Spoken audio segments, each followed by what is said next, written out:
There we go. I do believe we're live, so I'll say indeed. And greetings unto you, beloved and holy friend. I don't have my microphones connected. Look at me, being silly. Let me get them out. I'm sitting on a chair today, which means that I have less surface area to put my things upon as I usually do. No excuses, just letting you know. Some of my stuff just fell down. I'm gonna fix it. There we go. And just like that, we have better audio. Simple as can be. It is setteth uppeth. Now I'm gonna do this, and I'm gonna do that.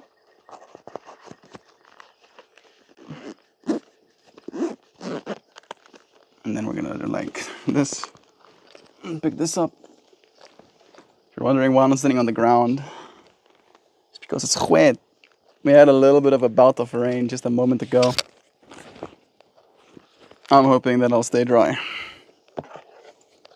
Wonder if there's a way for me to shimmy this thing onto itself. Yeah, it works. Yes. And here we are. Here we are.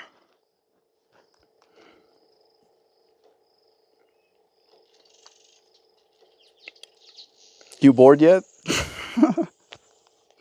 Today's stream topic is about human boredom. Specifically, human boredom. I believe the energy of boredom, especially as it relates to humanity, is very powerful. Some people believe that boredom is where the devil lives. Is that the line? Something, something, the devil and being bored. All right, basically talking about how if you're bored, you're more likely to do things that the devil wants, right? You might steal, or you might add your thing here. I don't have to list all that stuff, right? However, I also believe that boredom can lead to a lot of good. I think, in part at least, boredom led to everything we have right now. And I don't think that human beings are exclusively the only ones that feel boredom, right? I do want to say that too. Hello, Zana. Because it's clear to me that my dogs can be bored as well. Especially Kobe, right? He's still a baby for the most part, right? And if he is not being played with, he is upset. Hey, Akash, it's nice having you. Idle hands do the devil's work. There we go. There we go. Thank you, Lawazana, for giving me that line. Is idle hands the same thing as boredom? I think your hands have to be idle in order for you to get bored. All right. However, again, rolling it back to the whole doggo perspective.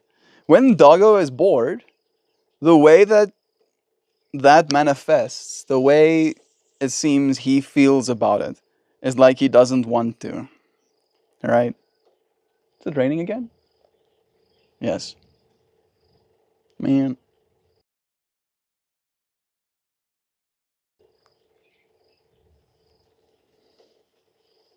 I'm back. I don't know what to name myself. Look at us. It's about being bored. About being bored. It's raining on me. But it's not raining that aggressively. It's still raining. Second day watching you. What a pleasure it is to have you back again. I'm gonna have to move myself to worse lighting. I think that's kind of what's gonna happen. Most of my stuff is on me. This then is gonna fall off if I move it. All right, then I'm gonna do this, and I'll keep you under my arm, and then I'll carry this chair.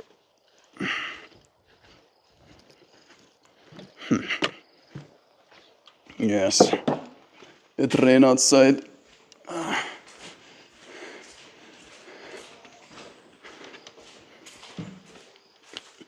We'll sit here. Our lighting is going to be significantly worse, unfortunately. But we're not getting rained on. Huzzah. Not level. Level enough. Second day watching. Bless you again, friend. Today we're talking about boredom, right? And again, I've been trying to almost like get this point out that it seems to me when the dogs get bored, they make noise, they bark, they try and get the other entity to do something, right? And this is just me directly looking at the perspective of that little dog. You hear that barking? That's him probably barking at one of the other dogs or at one of the cats because he's bored and they are not entertaining him, right? And I can see this almost as a type of lesson, that the way that boredom, at least in his immediate world or in the dog's world, manifests is in them getting the other participant to do something, to give them scritches, to play with them, to go running around with them, to take them on a walk, to etc., etc., etc., right? Like there is this dependence in that boredom energy. However, we as human beings don't have that dependence as it relates to our boredom energy, right? If I'm bored, then I'm going to do whatever it is I want to do to not feel bored anymore, to re-engage myself, right? But what is engaging to me might not be engaging to you. And as a result, the thing you gravitate towards in your boredom might be different to the thing I gravitate towards in mine. And that's where I think the power lies. That's where I think the true cool energy, if you will, lies when it comes to being a person. Because we human beings, instead of being dependent on something or someone, when we're bored, we have the ability to create something new, right? I was bored, but then I saw your streaming and I got excited. Look at us. Now we're here, not bored. I don't know what to name myself. Now we're here, not bored anymore. Tell me, how do you deal with boredom? Maybe that's a good question to ask. Joy Vive asked me, and I let her know that the number one boredom eater in my life is YouTube. Right? And it's beautiful of different levels of engagement. Because even in YouTube, even in something that can serve as an antidote, if you will, to boredom, you can get bored. If you keep watching the same type of video, for example, right? You watch one video after the other, but all of them kind of revolve around the same subject matter. At some point, you get bored of that information exchange. And then you move on to the next thing, right? Maybe a different video, maybe a different kind of video, maybe a completely different topic, right? Maybe you go and do something completely different. Maybe you start playing games, right? I don't know if the point I'm trying to make is clear. Is that Dom Rocks?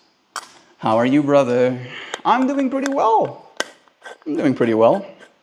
I'm feeling present. I'm feeling very humid. Very, very humid. And we're getting some rain again, and the sun is also blasting down on us.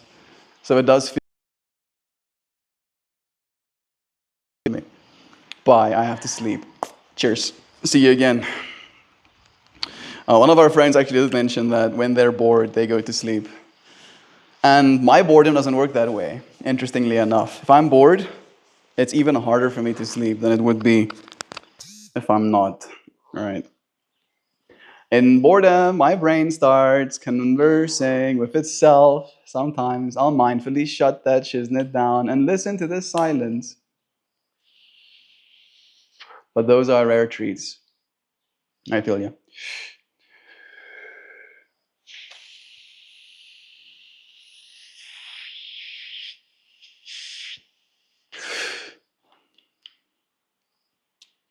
To be so bored that you can listen to the silence. And that listening to the silence would be more fun than being bored.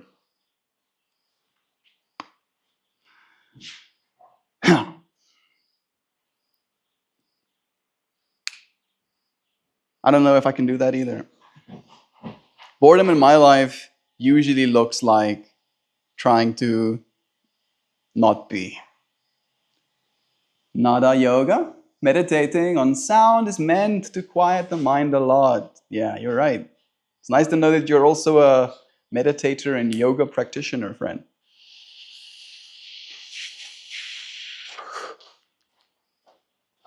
It definitely is one of those things that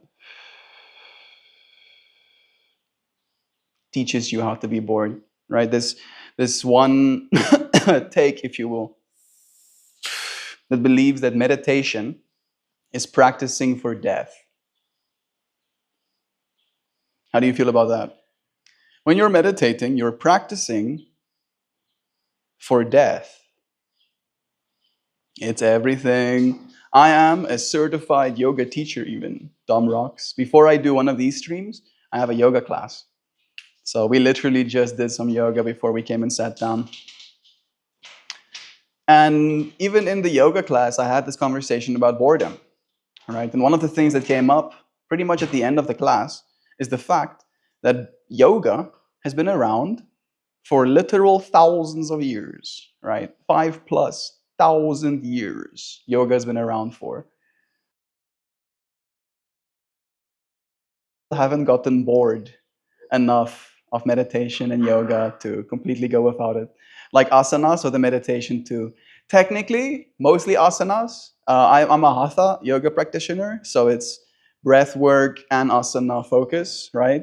One isn't above the other. Both of them are equally important. You literally, as you breathe, you expand, and as you release, you exhale again, right? So it's very much uniting with yourself as yoga does to be in sync with yourself as you move and breathe. And then the last 2 minutes of the practice, we go into a shavasana, which is, if you want it to be, meditative.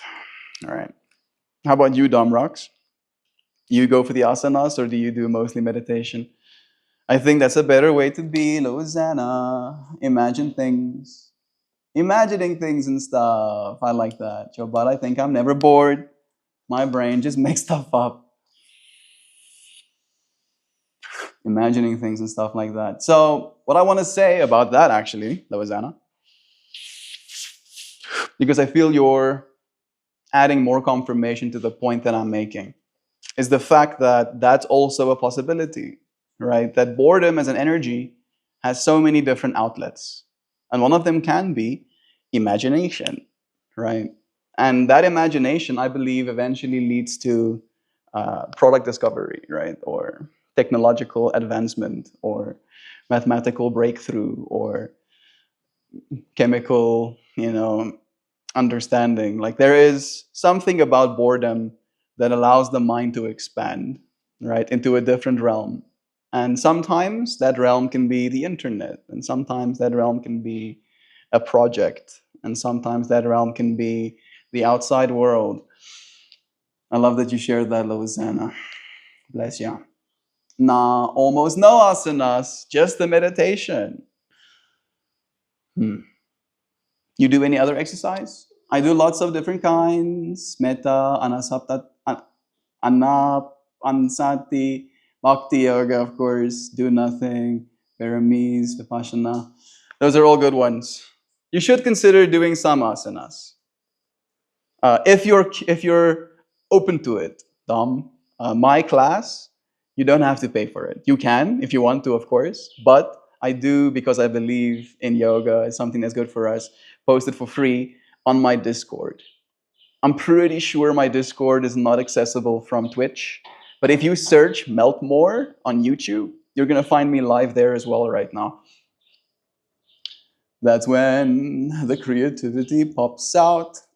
So, now that we have gotten to this point of the conversation, Rosanna, the first thing that my mind wants to ask you is, do you utilize that? Right? Do you know that about yourself? And from that place of knowing, weaponize it. Maybe weaponize is the wrong word. Exploit it. Exploit also sounds like a yikes word. Do you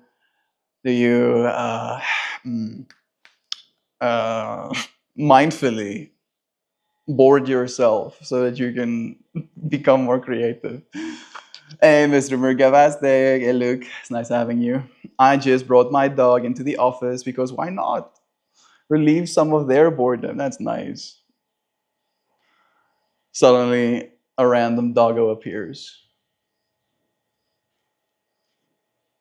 It is nice sharing this world with them.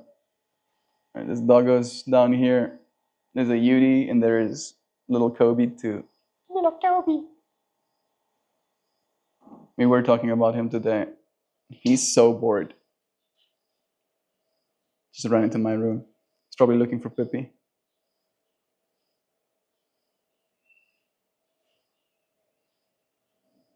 He found Pippi.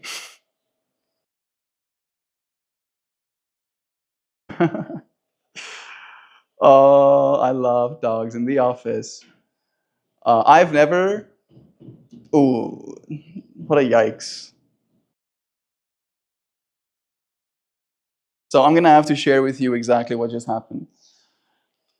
First, I tried to say, I've never had a dog in the office, right? And then the first thing my mind was like, that's not true because for a few reasons.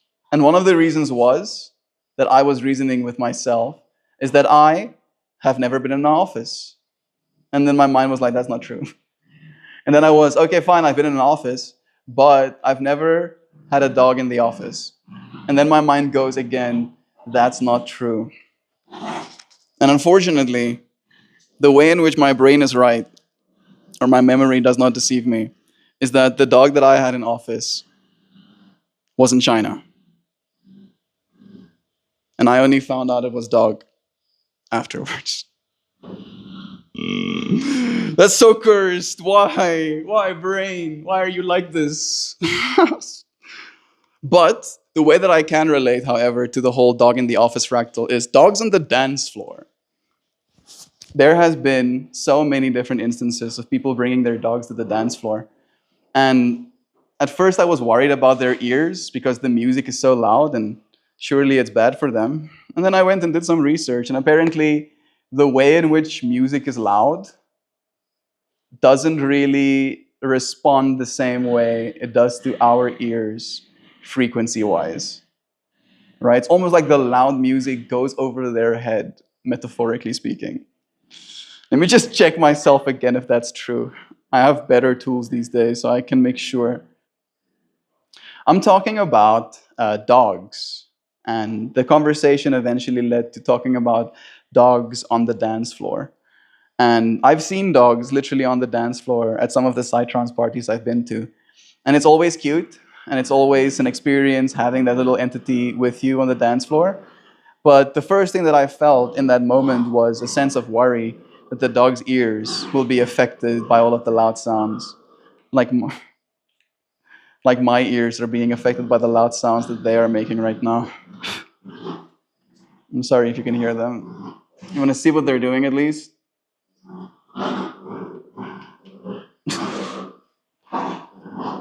Yeah, boredom. None for us, thank you.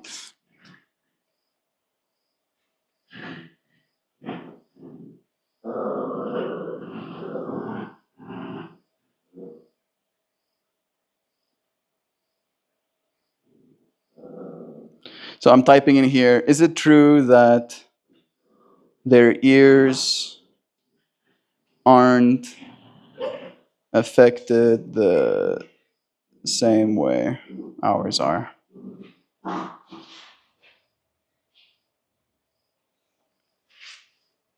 Oh, you silly creature, stop making noise. Hey, stop it. Resta. Chillax yourselves. I have a bunch of comments here. I'm looking forward to getting to them. Your concern about the impact of loud music on dogs' hearing is well founded. No. Dogs possess more sensitive hearing than humans, detecting frequencies from approximately 67 hertz to 45 hertz. Whereas, hey, Melt, hey, Kate, did not realize you also streamed on Twitch. I haven't been, technically, and then I did. And now I do. And here we are. It's nice to have you here. I'm using an app that allows me to multi-stream instead of just sound. So here it goes. Dogs hear between 67 hertz and 45 hertz, where humans typically hear between 20 hertz and 20 kilohertz, so 45 kilohertz. The heightened sensitivity makes them more susceptible to noise-induced hearing loss. Oh no. Exposure to loud noises can damage their delicate structures of the dog's inner ear. No. Once the hearing is damaged, no. While specific thresholds or safe sound levels in dogs aren't firmly established, it's generally advised to avoid exposing them to environments louder than 85 decibels. Festivals can be louder than that.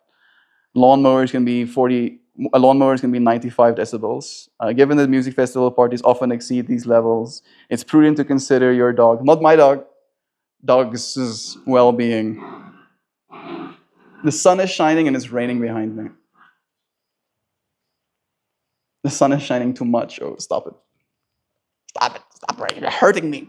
Hurting me. Okay, I'm over here. Nice. Okay, it's swappity swappity. Yeah, we do like a dual stream. My doctor has the best doggo assistant. He just wanders around and delights people. He's very, very mellow. That's a dog of a job. Hey, you're making sounds so close to me.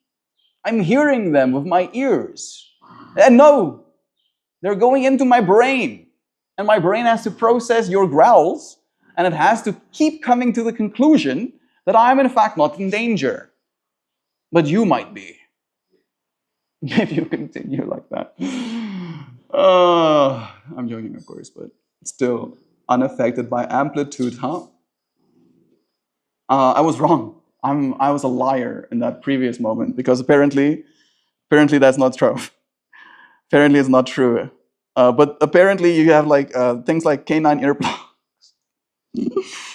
There are canine earplugs for your dogs if you want to take them to the festival. You know, the person that told me about the whole their frequencies thing told me that at a festival. How dare they lie to me like that, bro? Now I had to go and look up information, find the truth for myself, reevaluate my entire life and what I think is true. How dare that guy lie to me about that, bro? I wanted to believe that the loud music is not bad for their ears. Come on. I'm gonna move myself in and out of that sunlight. Might make the image quality even worse, but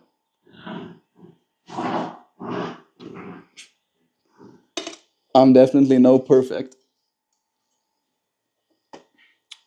I'm not a perfect person. Salvador Dali. That's where some of the greatest artists like Salvador Dali have gotten their inspiration from. It does feel like automatic art, like you're just seeing it or hearing it and you don't know where it's coming from and you feel compelled to bring it into reality. Exactly. Mobius, the iconic comic artist, talks about automatic art or like Zen/meditative art. It allows you to observe your own subconscious. My art to me is very much like that actually. Hey! Stop dit nou asseblief. Julle raas en dit maak my mal. Julle kan speel. I love how today's stream topic is about boredom, right? And like their boredom is making them make those sounds.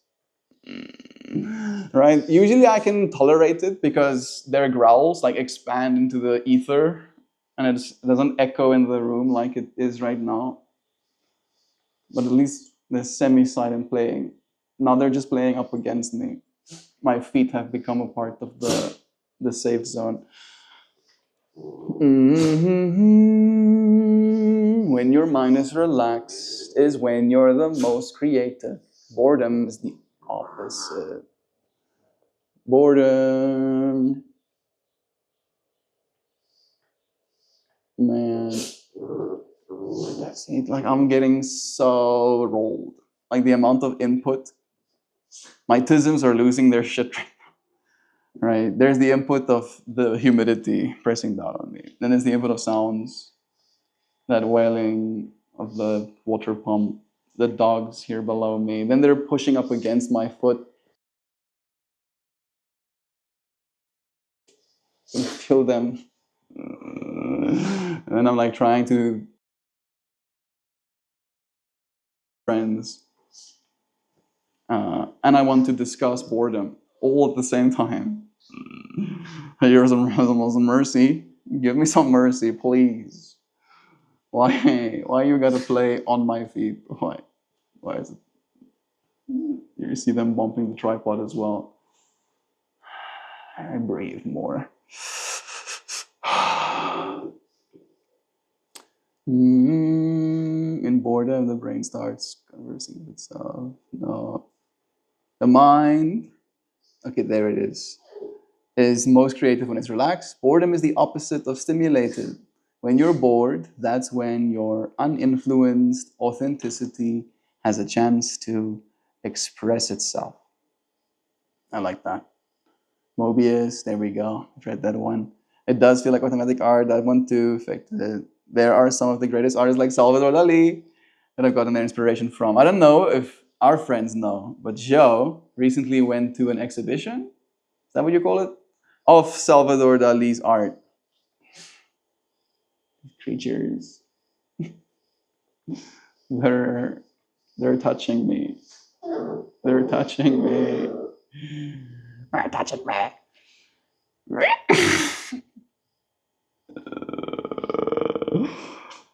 Uh, yes. I am gaining so much patience. Wow.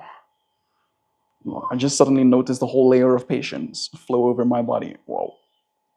And suddenly, on top of that, I created like a whole force field, it seems. There's suddenly no more dogs playing directly on my feet. Yay. I'm free. Okay, I'm over here. Bless you again. Nice having you here, Kate. Salvador Dali is my favorite, besides my friend Alexis Palmafi. Do I know Alexis Palmafi? No, maybe your friend is. Maybe it is one of your friends. Let me check. Alexis Palmafi. Super cool surname. Divine Palm Henna. That one?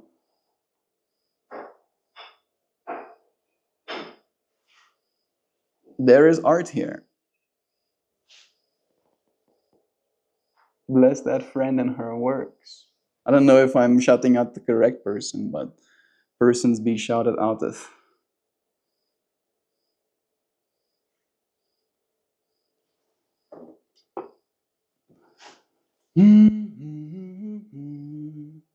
I posted a link in Creative Space. Sweet.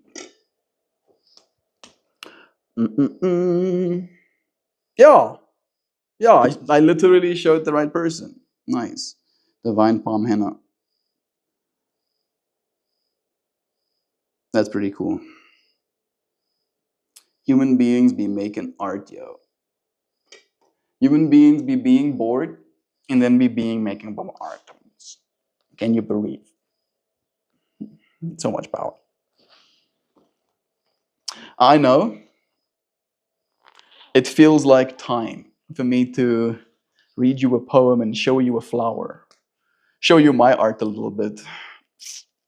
Ooh, look, that's some amazing stuff, right?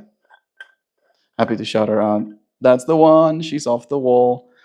Like the little thumbnail that came with the link that Luke shared in the Discord. It was, I'm assuming, a pregnant woman's belly with the tree of life hennaed on her. surrounded by a little mandala. Very cool. Some is gorgeous and some is grotesque. Some is both. Yeah, henna is a very interesting art form in that way. This is true.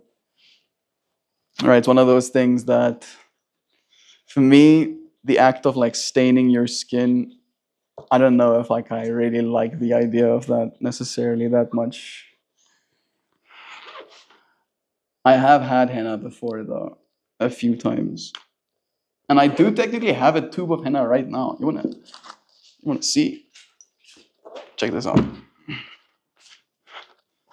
This is a friend of mine's. He came over one day to hang out and he forgot this.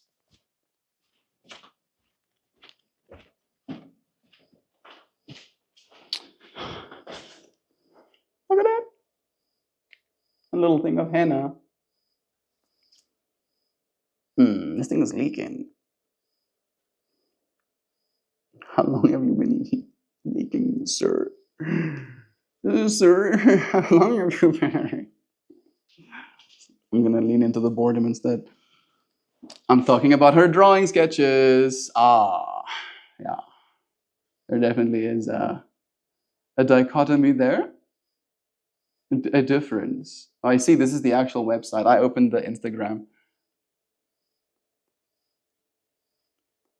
$250 if you want to get hennaed.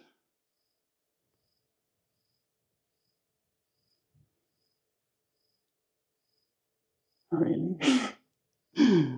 Suddenly, I start reevaluating my life and my strategy. A woman just walked by, you fully balancing a large bucket on her head. That's Anna. I've told you, friends, a few times about Anna. Anna has been with us since I was 8 years old. I don't know how they do that. It's like magic. Literally being able to balance something massive. Yeah. Anna has this energy of, I want to almost say Mama Gaia, right?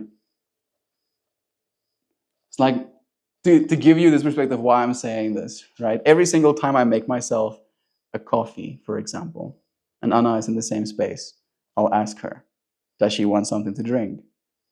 Anna has not taken me up on that offer a single time. Not one time. I've offered thousands of times. She never accepts, right? Because and this is what she says to me every time, she has a time at which she has her tea. And outside of that time, she just doesn't. And I offer, and I usually don't align with her schedule, right? So I usually offer, but she always declines. And then the fractal of like Mama Gaia's energy, right? The way that that relates to me is that Mama Gaia doesn't need you to make her tea. Mama Gaia already is all of the tea. I think her name is Anna. You're right. You're right, Jovan. If Anna comes past again, we'll tell her that you asked about her. Maybe she'll give you a moment. Because again, like I would love to like ask Anna to come and talk to you, friends. But same way that the earth, I can't be like, hey earth, come and talk to the friends. The earth is just is. Isness is. She was so nonchalant about it, just like so gentle. Fool balancing a large bucket. Her name is Anna. Big like that. $20 at the farmer's market. 20. Oh, that's not too bad. That sounds more what I thought it would cost, right? Like spending $20 is still a fair bit of money. But you get to keep it. And I saw that $250. I'm like, yeah, bro, I need to henna like 4 people in a month to make triple my current salary. Or my current income. That's not really salary. It seems a little bit wild.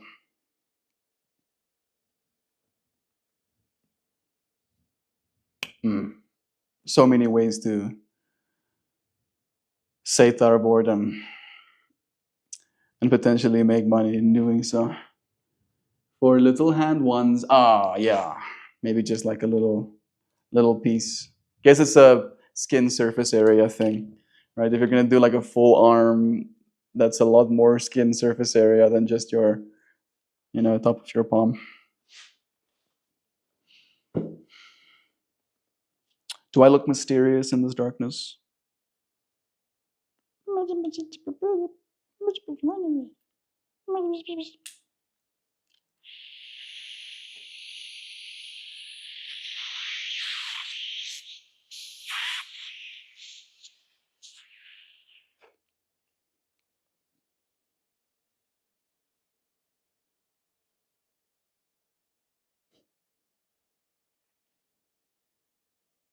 Endlessly bored.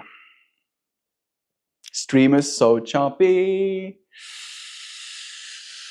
There is thickum rain clouds above us. I'm gonna try and exit out and come back again. I don't know if that fixed anything. Have you tried going out and coming back again? I know that sometimes helps.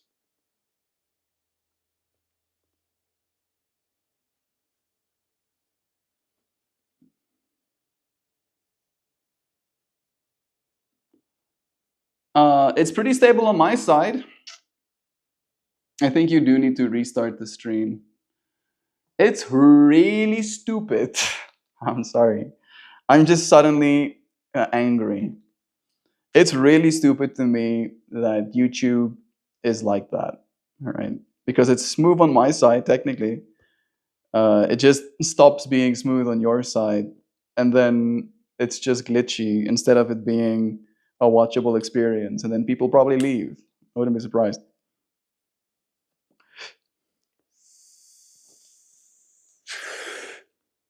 Mel, I wonder how hard it would be to turn some of your flowers into temporary tattoos.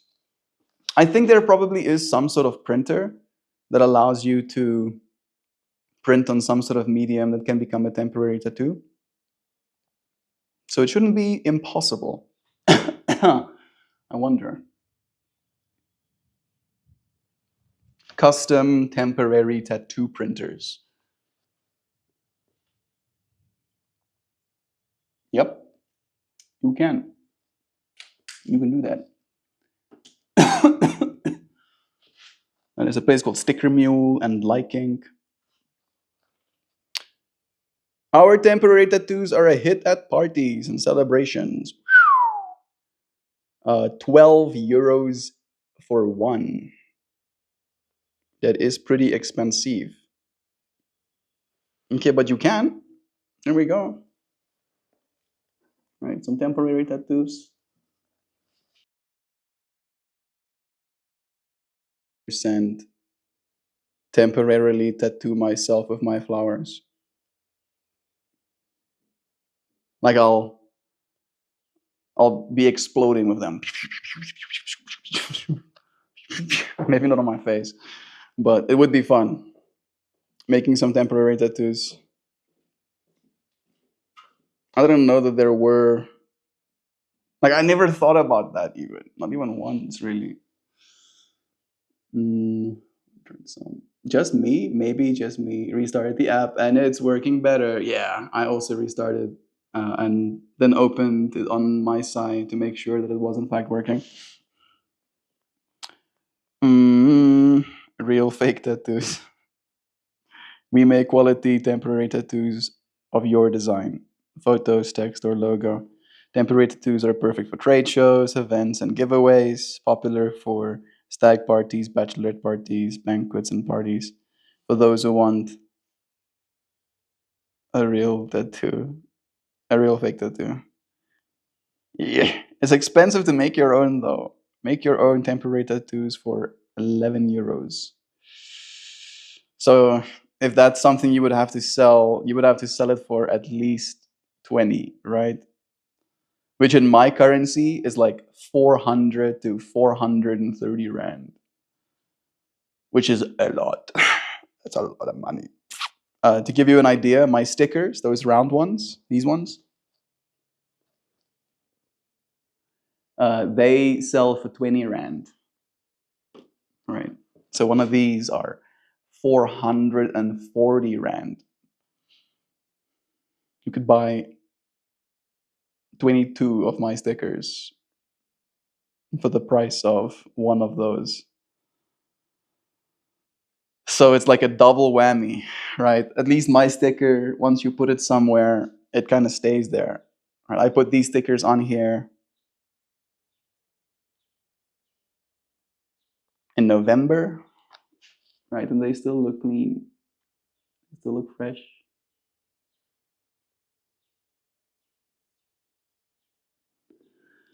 And they're, comparatively like $8. No? Yeah, I was wrong. It's like 11. You can buy 11 of those stickers.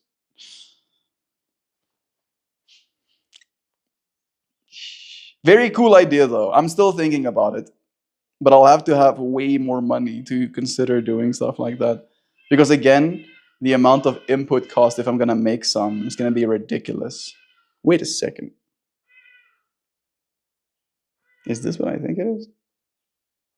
No way. That's actually wild. So there is a temporary tattoo that you connect your cell phone to, and then it prints the tattoo on you. Now suddenly I'm back on board. I'm like back, I'm so back. I just want one that's bigger. Or I want one that has some sort of intelligence that it can do like scans, right? I want to be able to like scan your entire body with this thing and then have the lines line up, ideally. Preferably. But that's so cool. I see. We really do live in the future, don't we? Eeps, yikes. And that at cost. So like zero profit. Yeah, exactly. I did technically say, yeah, I'm back to the 22 because I need to make some profit. And the euro is worth more than the dollar, technically, as well. Eeps, yikes, that costs no profit.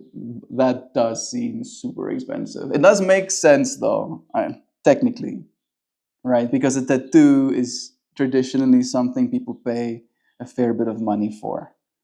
So them getting to have that experience would be nice.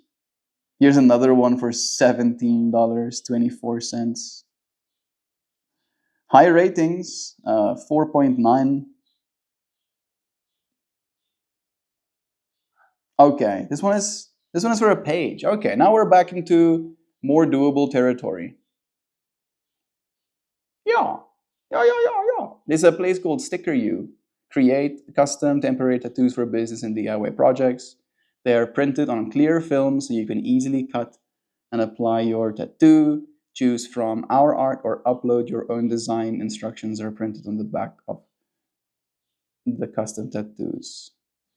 Tattoos are not waterproof and will come off on contact with water, sweat, oils, creams, and other liquids. So maybe that's why the other ones are more expensive, because these ones apparently do not work on human skin. They're like, yeah, these tattoos don't stick to human skin. If you have oil or sweat, which all of us do, no tattoo. But here they're like, for 20 tattoos, they're $17 total. So then we're back into like a more reasonable price range.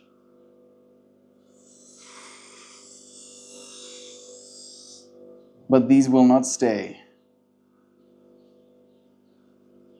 Tattoos, maybe they're just giving that disclaimer because they will eventually come off. Oh, without scrubbing. Lasts 2 to 3 days. Okay. Easy to apply with water. removable with baby oil.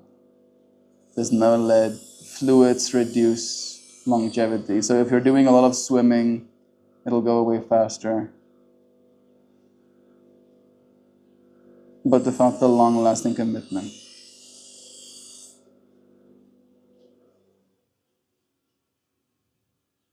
This is pretty cool.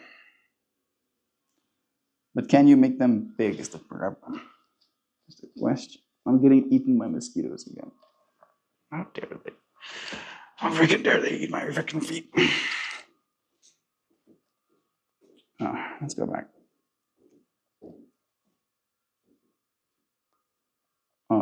Eeps, yikes, and at that cost, yeah, again. We did find some cheaper ones.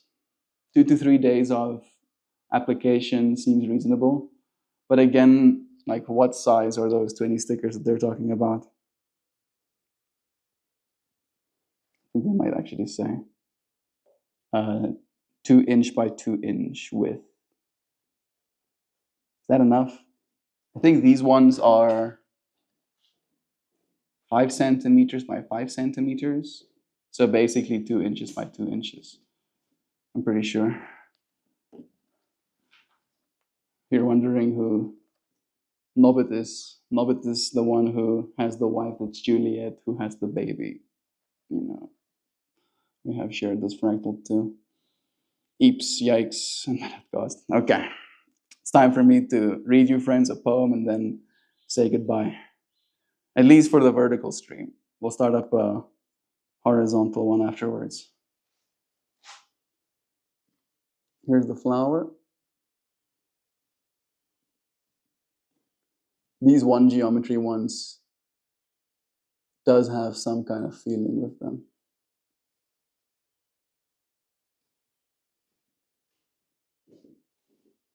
This one doesn't zoom that bit like great, unfortunately.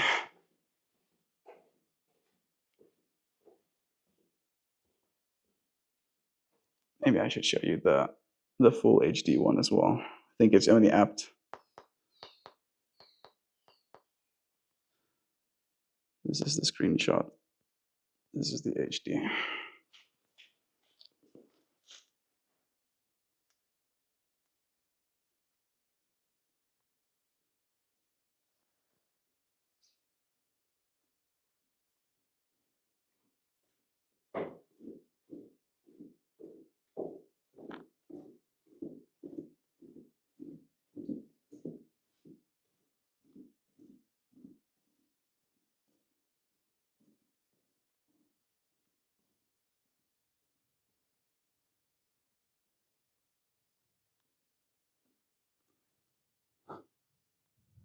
Yeah.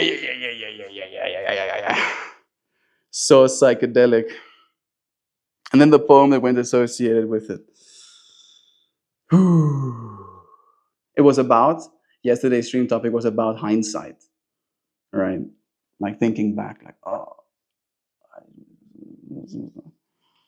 And the poem's name ended up being When Time Looked. Night is a gentle, knowing voice that calls across the distances we've traveled. It lifts each faded moment like a relic, revealing the subtle threads we missed while fumbling forward. In the wake of our own uncertain steps, it places soft lights around our errors, turning bruises into lessons, maps traced with tear stains into the script of who we are becoming. Where we once saw only regret, hindsight sculpts the tender outlines of grace. In every choice made and unmade, every misstep that carved our course, we find a quiet gift. The chance to honor how far we've come. The invitation to rise gently from our misfortune's ashes. A glance back reminds us we have always been learning, always on the way to something brighter. We're literally walking into the light, aren't we? All right. And the future is bright. And the future takes time.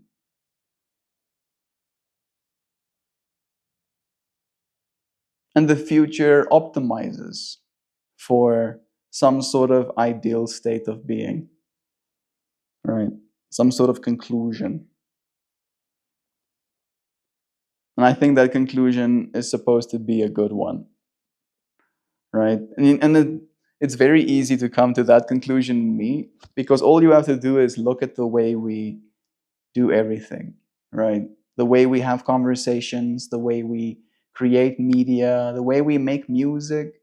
There has to be some sort of satisfying conclusion, like an end to it that brings it together, right? Gives you something to walk away with. And I believe humanity is on that same trajectory of us coming to some sort of conclusion. And that conclusion is going to be a good one. It's going to be this, okay, we concluded. We concluded. There is infinity right in front of us. And there's better ways. There are better ways to do things. I appreciate you, friends, for doing this with me. Hope I didn't bore you. Love is true. It was so nice having you here. I'm going to finish this one and start up the next one. Cheers, friends. I missed the buttons twice. Let's try again.